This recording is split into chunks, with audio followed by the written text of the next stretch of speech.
Bacakap, kembali lagi dengan saya Nada Septa di podcast Basa Basi. Bahasana Basi ini. Perlu diketahui bahwasannya podcast Basa Basi ini milik program studi pendidikan bahasa Indonesia Universitas PGRI Adi Buana Surabaya. Oh iya, kemarin program studi pendidikan bahasa Indonesia baru saja memperoleh akreditasi unggul. Nah, untuk adik-adik yang pengen gabung, pengen mendaftar, jangan ragu-ragu buat daftar di program studi pendidikan bahasa Indonesia Universitas PGRI Adi Buana Surabaya. Nah, pada podcast kali ini kita kedatangan salah satu budayawan dari Cerita Panji. Ada yang kenal beliau siapa? Kita kenalkan Pak Hendri. Halo Pak. Ya, halo. Assalamualaikum. Ini Pak Hendri. Nah, hari ini kita akan membahas Cerita Panji ya Pak. Nah, boleh tahu nggak Pak, awal mula Bapak mengenal Cerita Panji, terus Cerita Panji, terus kemudian Bapak jatuh cinta dengan Cerita Panji itu gimana Pak? Ya, jadi bermula itu tahun 2008 ya. 2008 itu ada pertemuan internasional di Trawas, di Candi Jolotundo dan PPLH. Namanya Pasamuan Budaya Panji.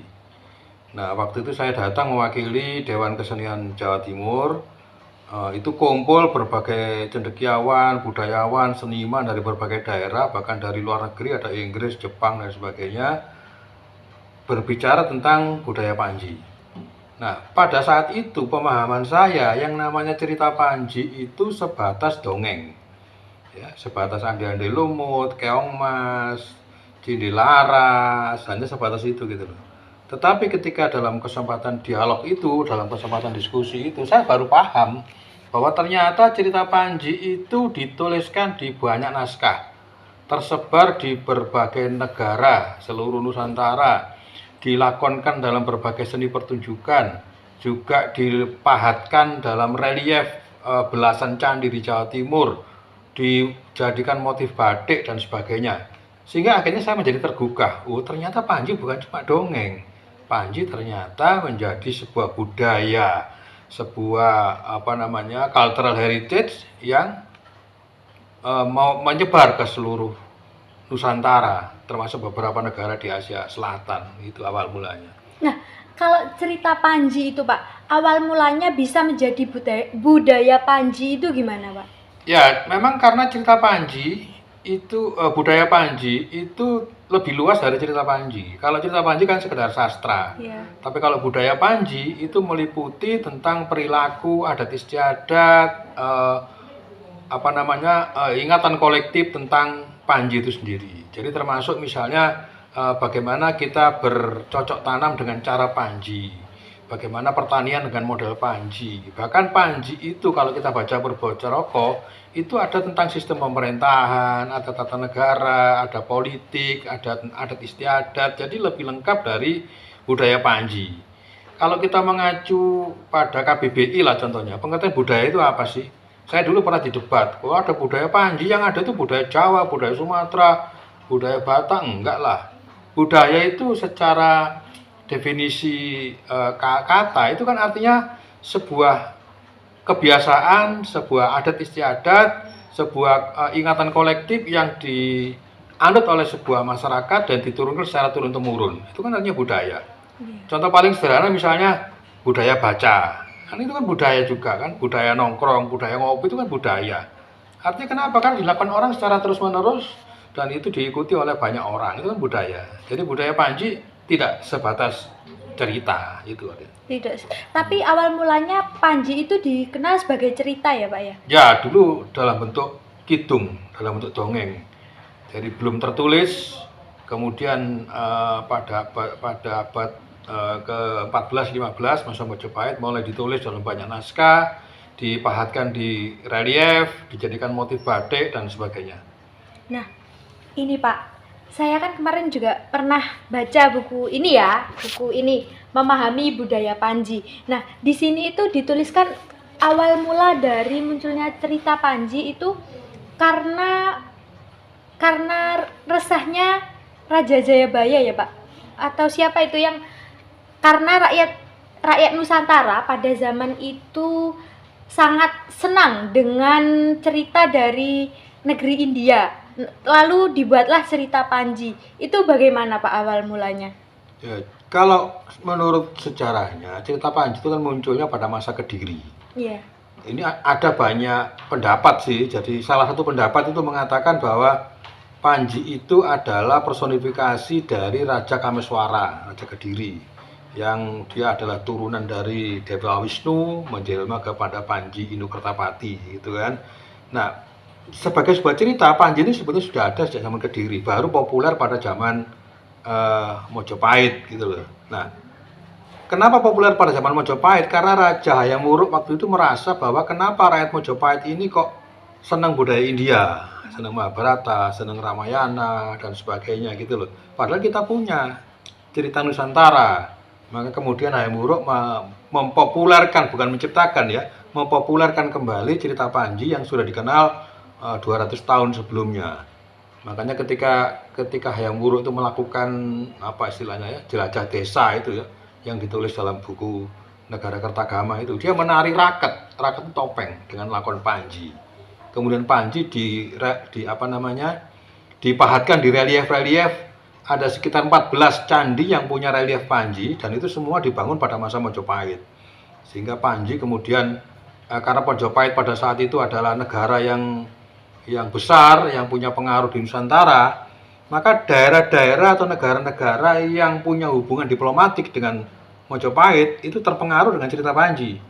Makanya Panji menyebar sampai ke Vietnam, ke Singapura, ke Thailand, Laos, Kamboja, Myanmar dan sebagainya, itu terjadi pada saat Mojopahit berkuasa, Mas. Oh iya, maaf Sobat Cakap. Nah, yang saya maksud tadi itu Hayam Wuruk. Saya ingatnya Jayabaya soalnya. Nah, ini Pak, kan terdapat pertanyaan-pertanyaan nih dari teman-teman.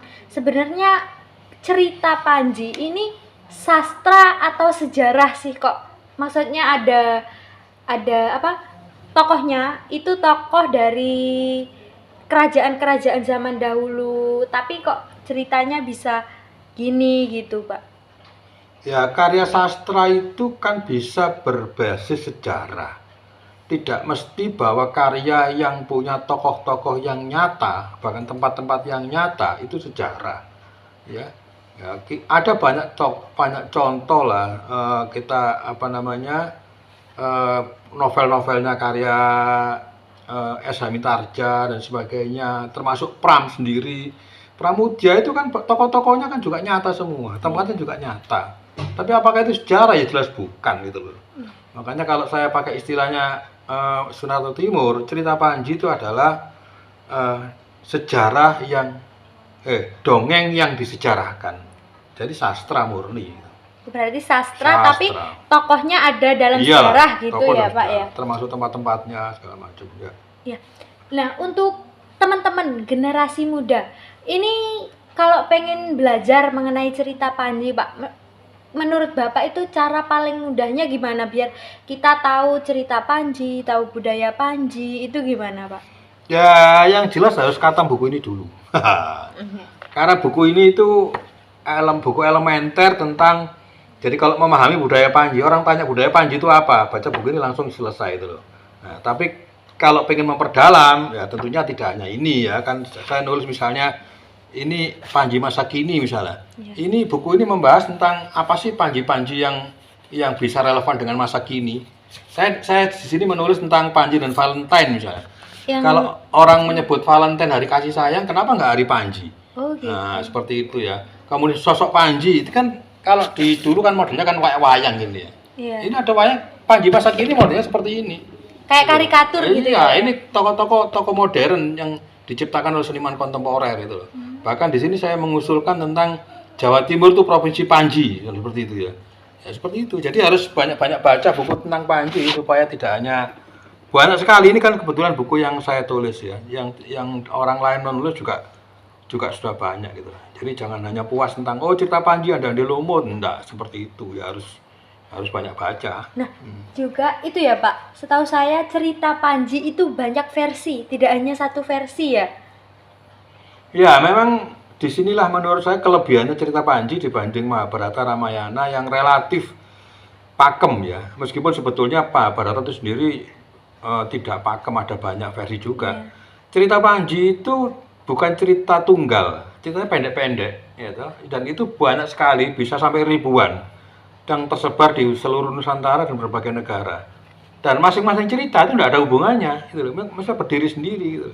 Jadi misalnya Andi Lumut gak ada hubungannya karena Panji Laras. Panji Laras nggak ada hubungannya dengan Panji Semirang.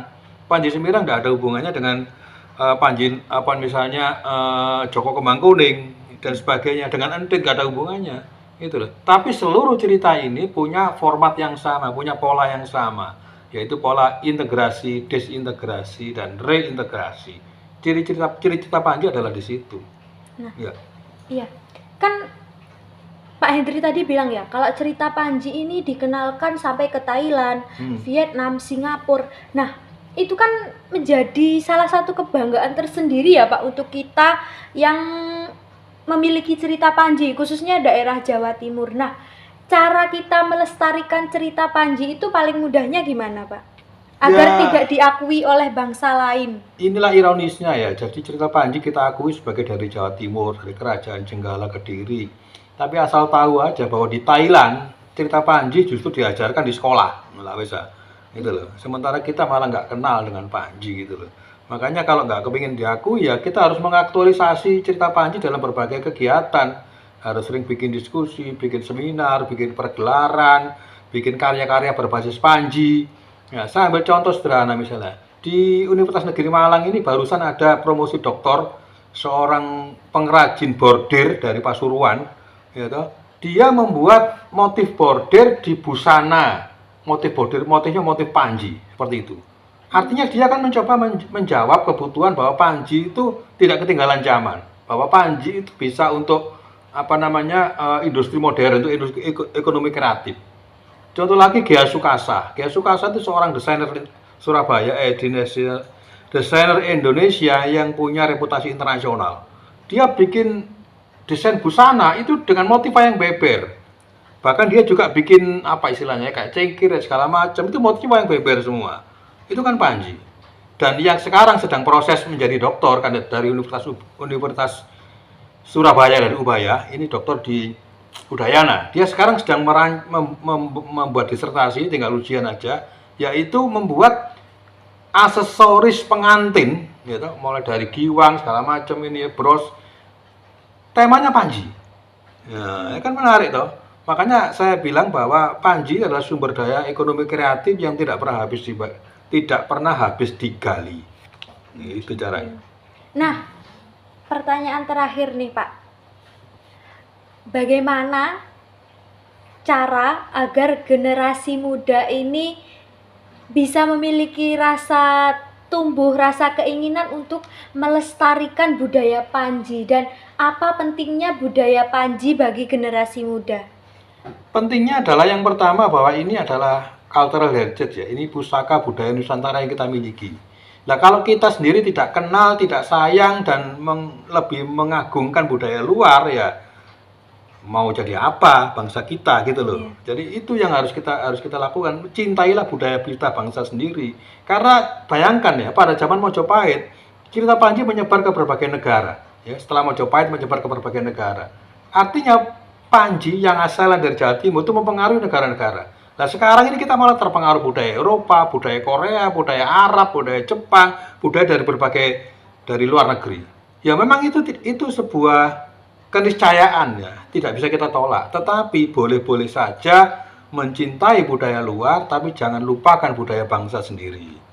Makanya saya senang mengajar di Unipa karena saya tahu ini mahasiswanya itu adalah calon-calon guru ilmu pendidikan. Jadi saya berharap mereka juga mengajar nanti itu juga membawa Panji supaya dikenal oleh generasi muda, kenal oleh anak-anak kecil dan akhirnya berlanjut.